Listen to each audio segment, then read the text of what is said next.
अब यानी क्या, या तो कुंतल जी आपके नेताओं के बयान बदल गए, उन्हें नीतीश कुमार पर अटैक करने से मना किया, या फिर अब नया संदेश आ गया हर्षवर्धन जी कि अब सरकार तो बनेगी बीजेपी की और मुख्यमंत्री भी बीजेपी का होगा। क्या ये नया संदेश दिया गया है? देखिए सुचेता, मुझे नहीं लगता कि अभी की स्थिति में बीजेपी की सरकार यानी मुख्यमंत्री वाली सरकार बनती हुई दिख रही है। और जिस तरह के समीकरण हैं, उन समीकरणों में नीतीश कुमार को कोई ऐसा प्रस्ताव दे दिया जाए कि वो मुख्यमंत्री की कुर्सी छोड़ दें, फिलहाल तो नहीं लगता। और कमाल देखिए, राष्ट्रीय जनता दल सांसद में है, बीजेपी को लग रहा है कि भाई हमारा काम बन सकता है, लेकिन नीतीश कुमार क्या कर रहे हैं? नीतीश कुमार न तो कोई सीधी बात कर रहे हैं, न कुछ बता रहे हैं। और पिछले कुछ समय से आप देखिए, और इसके लिए मैंने इस डिबेट में भी कहा था, इसके पहले भी कहा था, लगातार कहता रहा हूं। और मैं ये कहते हुए ये राइडर डाल के कहता हूं कि नीतीश जी जो राजनीति कर रहे हैं उसे मैं बिल्कुल अब पसंद नहीं करता। एक समय मैं मानता था कि नीतीश जी बहुत अच्छे नेता हैं। आज वो जो कर रहे हैं, बिहार के जनादेश के साथ मजाक कर रहे हैं। कभी भारतीय जनता पार्टी, कभी राष्ट्रीय जनता दल, फिर राष्ट्रीय जनता दल, फिर भारतीय जनता पार्टी। अब इसमें आप भले कह दें कि कब किसने बाजी मार ली, लेकिन बिहार की जनता तो हार रही ना सुचेता जी। इसको आप किसी भी तरह से देखें।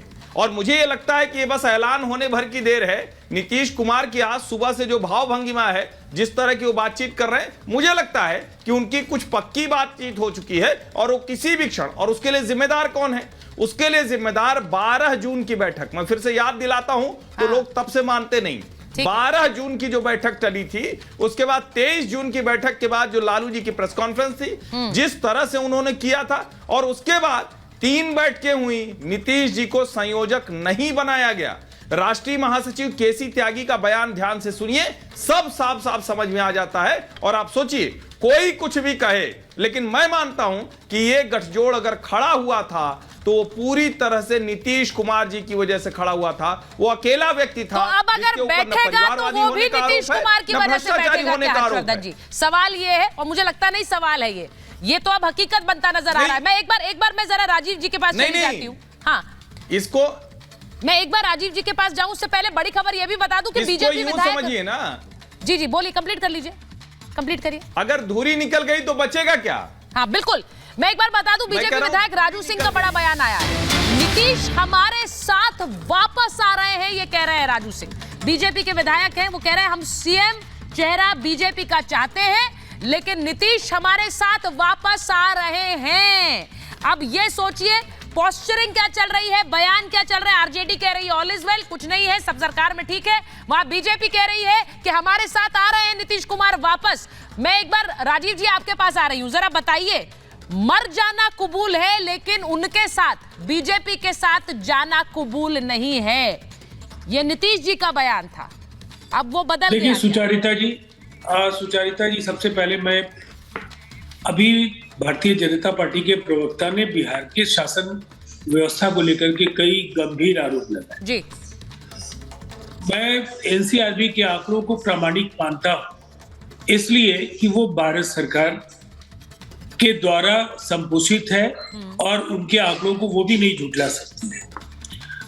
हत्या, बलात्कार, अपराध की जो अन्य श्रेणियां हैं, देश के ज्यादातर राज्यों से बिहार की बड़ी आबादी को देखते हुए जो आंकड़े हैं वो संतोषजनक हैं और उनके शासन के भी ज्यादातर राज्यों से बेहतर है।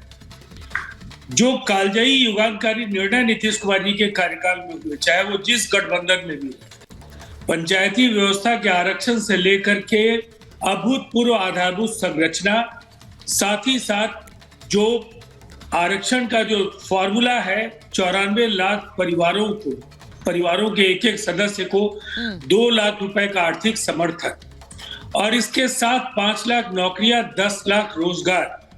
मैं समझता हूं एक राजनेता की जो सबसे बड़ी उपलब्धि है कि वो जनता के बीच वो काम करे और जनता का आशीर्वाद उसको निरंतरता के साथ मिलता रहे। और इसका जो प्रमाण है कि 2005 से लेकर 2025 तक के लिए जनता का आशीर्वाद उन्हें है बिहार के मुख्यमंत्री के लिए।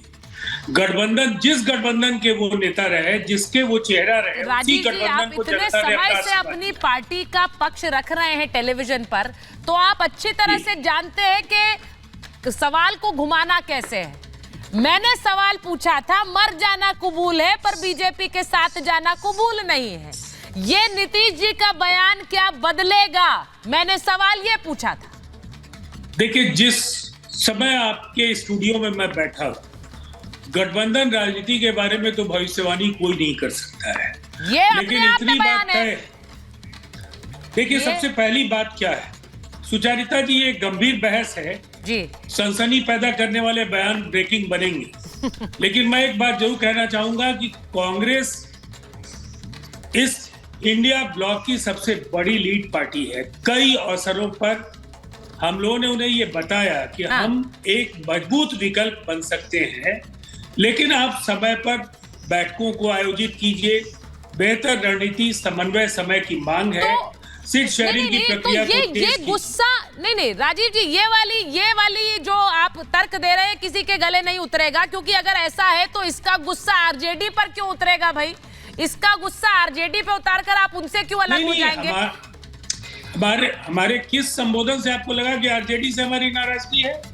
हम तो सरकार अच्छा, के सम्राट साथ चौधरी हैं, कुछ कह रहे हैं सर, मैं एक बार वापस आ रही कर रहे हूँ। हैं। बीजेपी के बिहार अध्यक्ष कुछ कह रहे हैं सर। मोदी कह रहे हैं कि दरवाजा खुलता भी है और अब जो बोले हैं उनसे पूछे। खुलेगा फिर से नीतीश सर, आप अपनी पगड़ी खोलेंगे क्योंकि पगड़ी आपने बांधा था, एक सौगंध लिया था, पगड़ी खोलेंगे, समय आने वाला नजदीक। देखिए, स्पष्ट रहिए, हमारी बैठक लोकसभा चुनाव के अंतर्गत हो रहा है। पगड़ी का जवाब मैं पगड़ी के समय दूंगा। इंजन और बोगी, क्या इस बार बीजेपी इंजन बन के चल रही है या बोगी बनकर मौका देगी सर? सम्राट जी, नीतीश कुमार को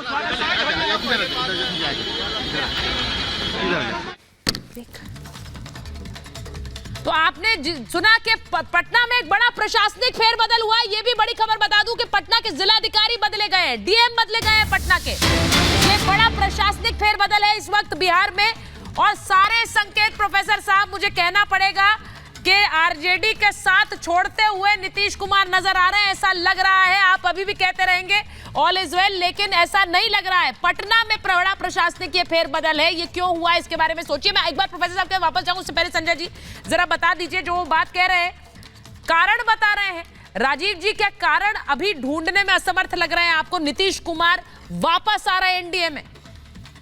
राजीव जी पता नहीं कौन से कारण बता रहे हैं, क्यों कारण बता रहे हैं, इसमें कारण तो कुछ है नहीं। इसमें कोई शक नहीं है कि नीतीश जी को अनकंफर्ट आ रहा था वहाँ पर आरजेडी के साथ में। वो तो ओपन फैक्ट है, फैक्ट्स है कि जिस तरीके से हर दूसरे दिन हर एक डिस्ट्रिक्ट में कत्ल गारत हो रहा था, किसी के कोई बिजनेसमैन आज की डेट में फिर उसी तरीके से, जैसे देखिए जब एनडीए घटक दल में था तो विकास हो रहा था, विकास दिख रहा था, नज़र आ रहा था।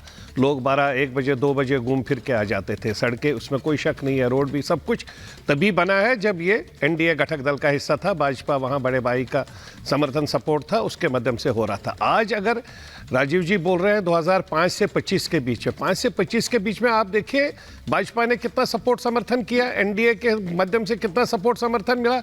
हर वक्त चाहे सीटें जितनी भी आ जाए फिर भी चीफ मिनिस्टर इनको बनाया। पिछले कुछ सालों में आप लोगों ने बयान भी बहुत खराब दिए नीतीश कुमार के खिलाफ। देखिए अब उन बयानों पर मुंह कहाँ छुपाएंगे आप? नहीं, देखिए, अगर नीतीश कुमार वापस आ रहे हैं आपके पाले में जी, राजनीति में बयान होते जाते रहते हैं, राजनीति में, इसमें कोई शक नहीं। मैं खुल के बोल रहा हूँ, कोई दोस्त नहीं होता। मुश्किल हो रहा है बोलना, मुश्किल होगा आप लोगों के लिए बोलना। वो बयान दिखाए जाएंगे आपको ये अप्रिशिएट करना, आपको ये अप्रिशिएट करना चाहिए। अगर कहीं पर गलत कुछ हो रहा था, हम ठोक के बोल रहे थे, ये भूल के बोल रहे थे कि कल हमारे साथ में थे, लेकिन हम ठोक के बोल रहे थे यहाँ पर ये चीज गलत हो रही है, हमारी गरीब जनता को मदद नहीं मिल रही, सपोर्ट नहीं मिल रहा, समर्थन नहीं मिल रहा है, सेफ्टी सिक्योरिटी नहीं मिल रही। हम खुलकर बोल रहे थे। हम तो जंगल 2 भी बोल रहे थे कि because of Lalu Prasad Yadav ji family, जो वो सब में थे, उसकी वजह से जंगल राज 2 था। हम तो क्लियर कट, हम तो इसमें पीछे हट ही नहीं रहे। लेकिन नीतीश कुमार अगर वापस आ रहे हैं एनडीए में, इसका सीधा मतलब ये है दुष्यंत जी कि वो इंडी गठबंधन को बाय बाय कह रहे हैं।